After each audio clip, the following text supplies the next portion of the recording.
So we know that we're coming up to the 3 weeks, which is a time of mourning. And we know that those who mourn the destruction of Yerushalayim will be Emir Hashem Zocha to see it be rebuilt and rejoice with it and see the coming of Mashiach, which is what we're all hoping for. And I want to start with a few layers of contrasts. The month of Tammuz is a month full of contrasts. It's fascinating to think about what actually happened during this month that was happy. And the first thing is Gimel Tammuz. And Gimel Tammuz is actually the day that Yoshua stopped the sun. So in Sefer Yoshua, when it talks about I think it's Sefer Yoshua, Yoshua stopped the sun. So it shows the Jews' possible ability to be in charge of nature, that we have that koach to be able to be in charge of things, and the sun actually stopped for Yoshua when it was necessary. So that's a happy time. And the 17th of Tammuz is a happy day, because that's when Noach sent the dove from the Teva, right? So it's a day of the beginnings of redemption. And yet, on the 17th of Tammuz, we have all the sadness of the 5 tragedies that happened, that the luchot were broken, that the Korban Tamid was ended, that the walls of Yerushalayim were breached, that the Torah was burnt, and that an idol was placed in the Beis HaMikdash. So it's a day of mourning. And it's really on the 9th day of Tammuz that they were breached in the first Beis HaMikdash, and the 17th of Tammuz that they were breached in the second Beis HaMikdash.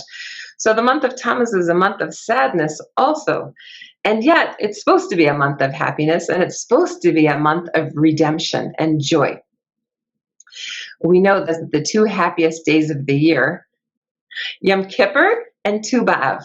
Yom Kippur and Tu B'Av. Right? So my husband and I wanted to get married on Tu B'Av, because of course that's the day of romance, right? That's when you would want to get married, which we couldn't do. It didn't work out on the calendar, but we did get engaged on Yom Kippur, because we wanted to be engaged on that happiest day of the year. So it turns out that according to some thoughts, Yom Kippur should have been in Tammuz. That it was because of the sin of the accepting the Lashon Hara of the spies and the crying for nothing, that our behavior caused a condensation of the holidays. It chased away the joy of the 3 months that we did that behavior in. It's a fascinating thing. If you think about what a Chilul Hashem is, a Chilul Hashem is, of course, you can't make a space where Hashem isn't. Hashem is everywhere, and there is nothing except for Hashem, unless you behave in such a way that it creates a vacuum. Chilul is a vacuum.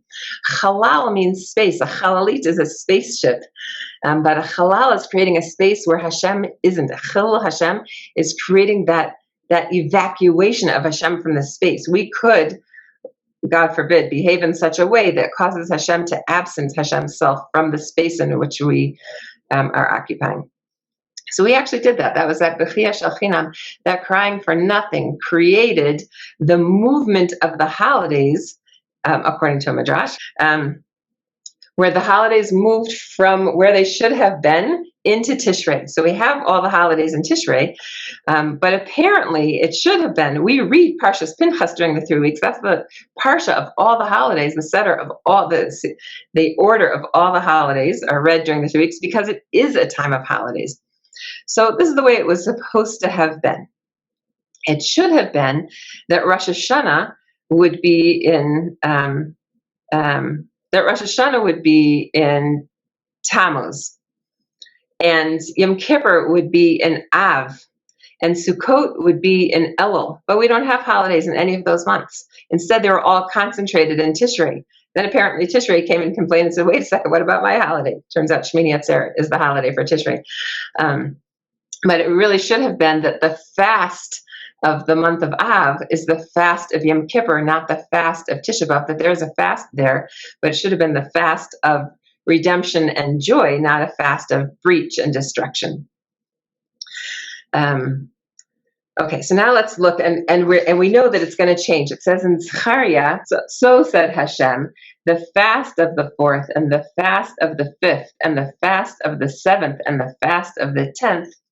Those are each in the months, right? Those different fast days will become for the homes of the Jews for joy and for happiness and for holidays, happy holidays, and truth and peace shall be seen, shall be loved. So we know that in the end of days, all the fast days will be turned to joy. How is that going to happen? It's fascinating. I'm reading a new book now, which I brand new came out. Let's see, the Hebrew months in the Shemona Esrei. So it talks about how each of the months parallels a month of the Shemona Esrei. So, and he actually arranges it differently. We know we count the months from the first month, which is the month of Nisan, and yet Rosh Hashanah is in Tishrei. So there's a way to count the months from Tishrei too. So for the Shemona Esrei, they're counted, for the Shemona Esrei in this book, these months are counted from Tishrei. In that case, it makes Tammuz and Uvenei Yerushalayim go together, so that we have the destruction of Jerusalem and the rebuilding of Jerusalem in the same month. Also, the structure of those 12 blessings in between, the 12 middle blessings of the Shemona Esrei, also the 6 and the 6 parallel each other. So the 5th blessing of the 12 is Rafa'enu, heal us, and the 11th blessing, which parallels, is Uvenei Yerushalayim. So we see a connection of the rebuilding of Jerusalem and the healing. We see it in Tehillim. Those two psukim are right after each other. But rebuild, the builder of Jerusalem, Hashem, he gathers together the banished ones of Israel. And he who is the healer to the brokenhearted will also bind up their wounds. So we have the rebuilding of Jerusalem directly followed by the healing of all wounds. So there is a connection between the building of Jerusalem and the healing. And we have that in the Shemona Esrei too, that the blessings of Rafa'enu and Uvenei Yerushalayim parallel each other. So we have this healing that's happening there. Meanwhile, what came to me this time is that we know that the mourning of the 3 weeks is a descent into mourning.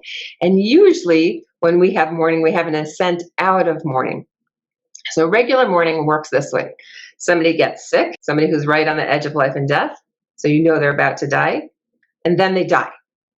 Then the mourning really starts, right? So they're buried, and you have that first day of death, and then that's followed by Shiva, an intense period of mourning, then Shloshim, less intense but still strong mourning, and then the year, or only if it's a parent, then the year. If it's any other of the relatives, it ends at 30 days, halachically. We have the opposite when it comes to the 3 weeks. We first have the 3 weeks, which are like the Shloshim. It's a period of mourning that's kind of heavy, right? And then we go into Shiva, the 9 days, where it intensifies. And then we get to Tisha B'Av, where it's the death, the day of death. It's such a difficult day. And the mourning continues actually onto the 10th of Av, when the burning finished in the Beis HaMikdash. It continued burning into the 10th. That's kind of like where the person is hovering between life and death. And then we release. So we have these opposites of the way the mourning period goes from a death or into the death in these 2 ways. But it's also, death is also like a birth, right? Where you're making that transition into the next. So if you think about it, when we're giving birth, for those of us who have had that experience, the pain starts and it gets more and more and more intense until it ends in a birth, right? So, and death is like that. It ends in a transition to the next stage. But in thinking about this, if we think about the 3 weeks like a birth, but it's sadness. Did you know that there are doulas? Everybody knows now today the word for a birth helper is a doula. I actually lost a grandson a few years ago who was dying for a long time. He was 1 year old when he died. And I was thinking there needs to be like somebody who helps you. If I couldn't have been there, my daughter had, and I was able to be there at that time, but my daughter had somebody else in mind to call. And I said, like, you should call that person the undoula, the person who's going to be with you. Like the doula brings you in and the undoula takes you out. And I think we now have death doulas. There's such a thing also for on the other side of people to help you out. So if you think about the process of birth and doulas being helpers there and the undoula on the other side, but there are some doulas that bring life into this world that actually bring death into the world. I mean, they bring a stillbirth into the world. There's a special training for doulas who are birth coaches. How will they help a woman deliver what she knows will be a stillbirth? How can she be the birth coach in that place where she has to help the woman go through the labor knowing that she's laboring with a dead child? It's a special training. And in a way, that's what Tisha B'Av is. We go through this birth process. We go through these pains and they get more and more and more intense. And then Tisha B'Av, think of that as a day of stillbirth. where we want to give birth to the Geula. We as women are holding this and we want to give birth, but it's not. There's so much pain. And then we release it and there's not redemption. Where is that? And that's part of the pain of it, is that we're giving birth to something that isn't. And of course, then that's followed by the 7 weeks of consolation. Because who doesn't need to be consoled after that time of a birth that didn't produce what we wanted, of all that pain that we went through, and life doesn't follow after that? We need those 7 weeks of consolation from Tisha B'Av all the way to Rosh Hashanah to recover a little bit, to begin the process again of how can we conceive and bring in a new year. So there is this pain of birth.